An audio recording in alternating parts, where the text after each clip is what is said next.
Real quick before we get into the review, just gotta thank the people over on Patreon, because without their support, a lot of this upgraded content you see on the channel would not be possible. And I gotta say, on top of being able to respond to you guys in the DMs, you know, one of the fun things about the Patreon is every 3 months we do an anime and manga haul, and there's a lot of good goodies in that one. You also get sneak peeks at videos that haven't made their way onto the channel yet. I'm still figuring out what to do for actual YouTube memberships, so leave a suggestion down in the comment section below. But with that being said, thank you so much for all of you guys' support, and now let's get into the review. Yo, what's going on everybody? It's your boy Naruto Explained here, bringing you guys a review for Boruto Chapter 57. Chapter 57 is going to be titled Eida, and I gotta say, man, hands down, this is probably going to be one of those really important chapters. There's a lot of information that actually goes on in this actual chapter here, but based on what we saw from the spoilers, we had an idea going into it, but actually reading the chapter, there's a lot of clarification that has been added to this chapter. So with that being said though, if you're still here, I'm assuming that you guys have already read the last chapter and you don't care about me talking about spoilers. So I gotta say, just an overview, I'm very interested in what Eida is gonna be doing going forward, and I'm very interested in her actual character, because not only does she have the ability to basically control somebody's free will and make them essentially her prisoner to her emotions, but the other thing is her Senrigan is very overpowered.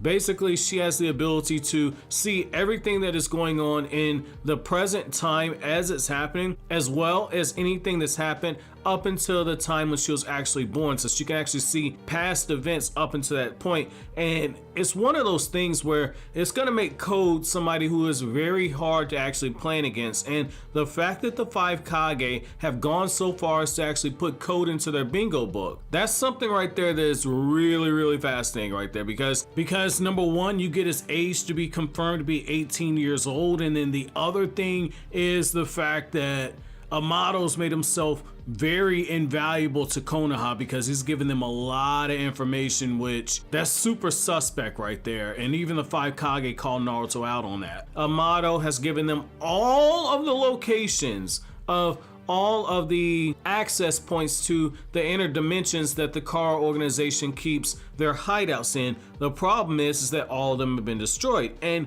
it makes you wonder, did Code actually destroy all of those in the time since Isshiki died? Or is it possible that they were already destroyed before that? Or potentially they were just shut off and only Amado has the access point? It's something that you kind of have to keep in the back of your mind, because even Kurotsuki, the current Kage, she even says that we could be in a situation where Amado was basically just making a spectacle of everything, just trying to get into Naruto's good favor, which that's what I've been saying for about 4 or 5 months now. So I'm glad I'm not the only one that's actually seeing it that way, and I'm glad that somebody in universe is bringing that up. I like that you see a little bit of tension with the Gokage, even though they're all in pretty much agreement at this point that Amado is a necessary evil, but they can't actually trust him. And yet at the same time, because of Naruto's naive nature, and because Naruto admits himself that he is struggling with the fact that he might have to actually kill his son,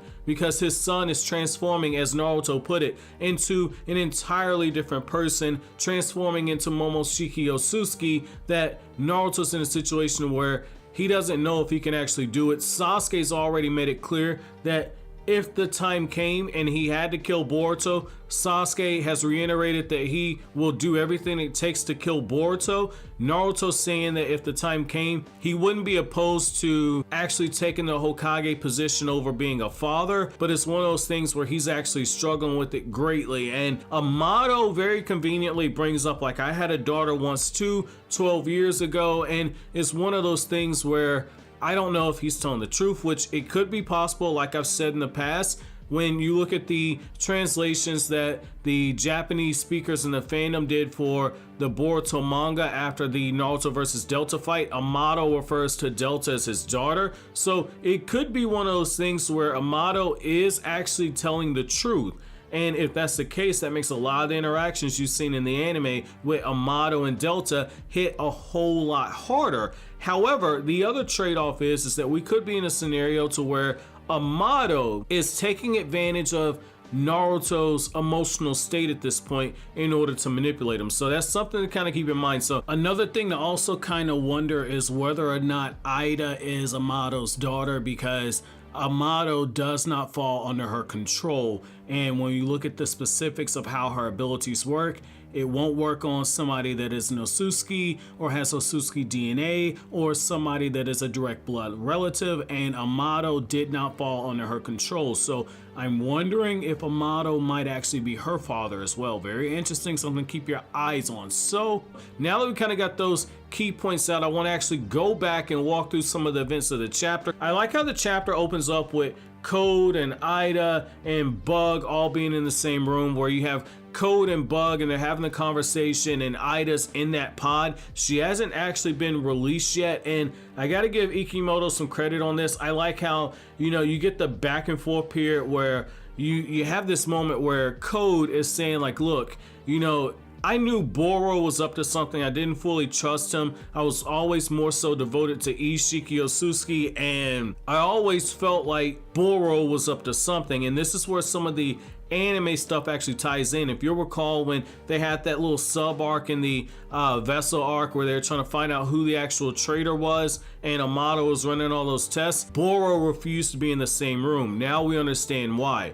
Now we get why Boro was out doing his own thing. He was hiding these cyborgs like Eida. And so I thought that that was kind of cool to actually kind of see some of that tie back in. And you have this moment to where Code says, if it would have came down to it and I was ordered to kill Boro, I would have struggled to do it because Boro's actually my good friend, which that's something that was kind of hinted at in the manga, just based on the back and forth between Delta and Code, and how Code and Boro kind of tag teamed her at that point in time. So it's nice to see that little connective tissue there. And even though he was somewhat suspicious of Boro and he knew he couldn't fully be trusted, he never thought Boro would do something as crazy as this, to betray the car organization to this degree right here. And what I like is how Code just immediately shifts gears and he tells Bug like, yo, I want you to wake up Eida. And he says, we don't have any time to talk right now. We'll talk after the fact. And essentially Bug is trying to talk him out of it. And Code says, I don't give a damn about none of that. And that's when Code, this is actually a very beautifully drawn spread right here. So it's not a double page spread, but it's one of those spreads where the actual panel where Ikimoto draws the impact shot of Code just transforming his arm and just slicing open that containing pod that Eida's in, basically the life support for. Essentially, once that thing comes breaking down, that's a very beautifully drawn panel right there. That's actually really nice. I know I'm one of the first ones to criticize the actual artwork, but I give credit where credit's due. I thought that that one was very nicely done. Now, the other thing I like is how you get this moment to where in that moment when she got released, that's when Eida was just immediately working those pheromones over and basically working Bug over and getting this dude all hot and bothered. Now from this point here, this is where the actual scenery kind of shifts up a little bit and we get more information on how the 5 Kage are handling the situation with Code. And that's when we find out that Naruto and Shikamaru, they're having the 5 Kage summit, but they're doing it in a modern day. So the 5 Kage aren't actually gathered in one room because it's an emergency meeting. The 5 Kage are talking basically over a Zoom call, if you will. Everybody is looking at a tablet and they're talking to one another, which is kind of crazy to see how far the technology has advanced in the Naruto era. But the main thing to kind of keep in mind here is that the 5 Kage are essentially questioning the intel that Amado has gone over. Naruto is saying that essentially they have no choice but to actually listen to him, and Gaara actually brings it up, and the other Kage are watching this very closely. Do you have the resolve to kill your son if push comes to shove? Because we cannot let Momoshiki be revived. So that prediction that I had earlier on where I said that someone during the 5 Kage summit would bring up the fact that if they can't save Boruto, someone has to kill Boruto, and that the burden was going to fall on Naruto.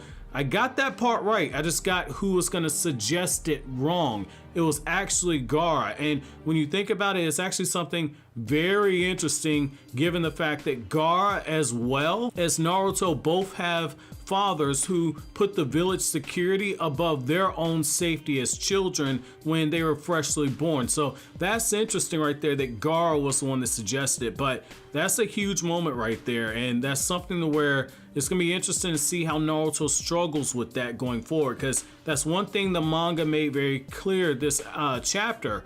Naruto's struggling with the idea that he'll have to kill his son. What's actually pretty interesting about this is the fact that Amado does tell Naruto, like, look man, you know, if you can't do this, Sasuke's already said that if it comes down to it, if he's gotta kill Boruto, he will kill Boruto. He said Sasuke had the resolve to do what needs to be done, and he calls Naruto out on it and says, I know you want to hope against hope and you want to believe that there's a way to save your son. We can try giving these pills and it might be able to suppress the Otsutsuki genes that are spreading inside of Boruto, but the fact is that you do need to prepare yourself. I do know what you're going through. I had a daughter, which again is very convenient, but this is one of those times where you have to look at Amado and you have to question if he had drugs like this that could actually cut down on the Otsutsuki genetics and actually weaken the Otsutsuki. Why didn't, during all that time when he was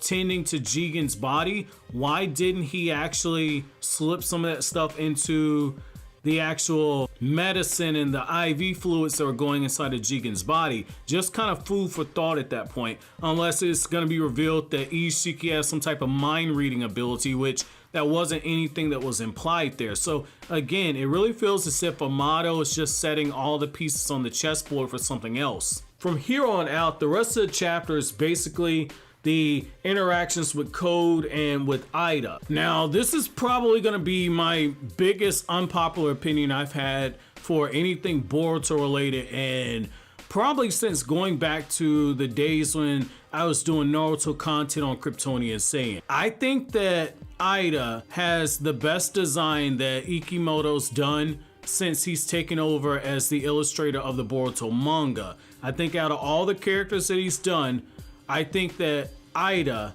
has the best design. That's probably a hot take. I'm not too sure. I haven't really checked the fandom's posts on that, but I think she's got the best design. I like the Otsutsuki clan crest that she has in her eyes. If you look at the eyes, it's that little upside down moon. I think that that's pretty cool. Obviously, that's a nod to the dojutsu she has. I like the jewelry that she's got. I like the heels. I like the way that, you know, she's got on those short shorts. I like the way that the top that she has on is very flowy. I like her whole design. That looks extremely hot right there. Ikimoto was all the way in his bag for this one. You know, just being completely blunt with you, like, Eida is designed like she is a bad bitch, and she keeps that bad bitch energy all throughout the actual chapter. When she walks past Code, she walks clean past him, and even when Code tries to attack her and he actually penetrates her from behind, Eida just looks back at him and says, I can't believe you stuck that thing in me, and Eida stops him from going any further. And it's at that point right there that you see her ability, that she's got Code completely under her control, and she's just trolling dude. She's like, look, I didn't want to say nothing to you because my breath might be stinking. Leave me alone for a second. And she starts teasing him at the bar. She's one of those ones, like, she knows she got you eating out the palm of her hand, and she says, Code, you like me, don't you? And Code is all sitting up there getting all hot and bothered and everything, looking every bit like the 18-year-old that he is. And Eida looks much like she's an older woman at this point. Like, I'm loving the energy that she's giving off, man. Especially when you consider the fact that, you know, she's drinking, you know what the drinking age is in Japan. But I like what you're seeing here, that Eida is very assertive and is using the sex appeal in a way to where it does not come off slutty, and she even says it, that she's, despite appearances, she's a monogamous type of a person. I like that, you know, Ikimoto, it looks like he had a little fun getting in his bag on this one, man. I'm loving the interactions with Eida here, and the way that she's got Bug all hot and bothered. She's got Code crushing over her, and that's when you get the revelation that this is all a byproduct of everything that Amado did to her. When Amado scientifically enhanced her body with all this ninja tech and did everything that he did, one of the things you could probably look at is just as how Deepa and Delta lost the ability to taste food, these more powerful cyborgs lost some part of their humanity as well. And it looks like with Eida, what she lost was the ability to actually enjoy passionate love, enjoy what it feels like to have someone genuinely love her for herself, because the only people that do not actually get affected by her abilities are people that are from her direct bloodline, which from the sounds of it, if Amado's not her father, she doesn't have any family. And then the other people are people that have Otsutsuki DNA, which is why she's so enamored with Boruto and Kawaki. And she even says that Kawaki turned her on with the way that he tricked and ultimately killed Isshiki. So this was a very interesting character right here. I love what we're getting from Eida so far, especially when she starts breaking down how her abilities work. When I was just looking at the spoilers, I thought I had a rough idea of how her abilities work, but now that she's actually broken it down herself and I'm reading the actual dialogue, I can kind of understand it. So, you know, the translation was Senrigan, but the way that Viz Media did it, if I'm not mistaken, Organic Dinosaur said that Viz Media will likely use clairvoyance as a way to actually explain what her ability was, and it's actually pretty damn overpowered. And she basically says, assume that we have surveillance cameras in every room all throughout the world. You could use all of them all at the same time. You can watch everything at any given point whenever you decide to turn on to a different camera. That's basically what my ability is. Every now and then I'll see something that's kind of interesting, but for the most part I see a lot of stuff I don't actually care about. And that's when Code starts asking specific questions. He says, hey, can you tell me what's going on right now?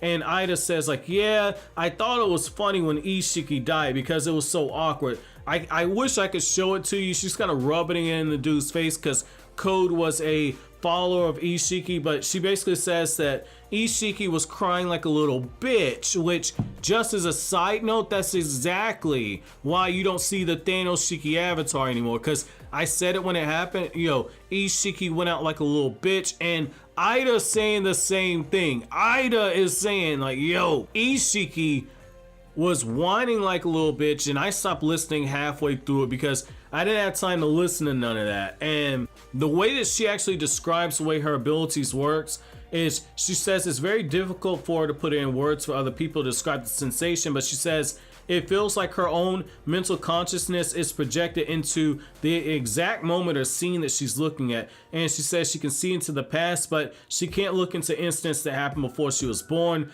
And she tries to shut it down right away. She says, don't ask me my specific age. And she further displays this by actually telling Code everything that's going on in the 5 Kage Summit right now. He's like, yo, what's going on there? She says, they know that you're out there. They're looking for you. They know your plans about the 10 tails. They're currently discussing countermeasures, but as long as you got me, you ain't got to worry about none of that stuff right there. And then she takes it a step further and she explains her hatred for Amado, which, like I said earlier, it was mainly rooted in the fact that because of everything Amado did to her body, she can't experience real love.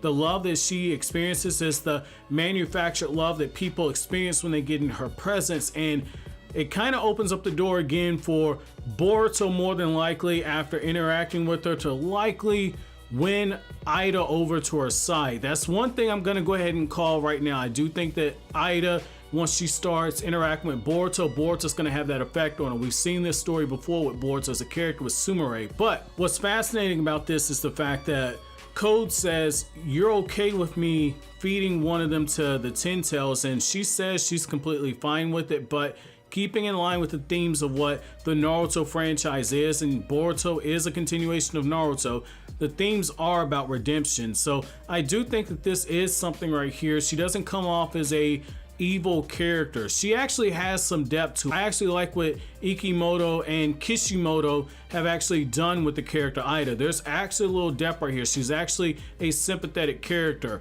All the other car members that we've had so far, there was no sympathy with them. And just one final closing tidbit, I did think it was very interesting, the fact that Amado, when it comes to releasing the limiters, Amado apparently has modified his own body. Amado himself is a cyborg. Amado has modified his eyes with scientific ninja weapon tech. So again, He's a cyborg. He's still a human being. However, his body has been enhanced with science, and so his actual eyeballs are now scientific ninja weapon tech, which makes you wonder what else did he do to his actual body. Again, you cannot trust this dude. And the fact that Eida knows that Code is going to need Amado, his voice, as well as those ninja tech eyes, as a way to actually release the limiters on Code's body. It's just a countdown to whether or not they get Amado and make this dude scream and squirm. So overall, this was an okay chapter.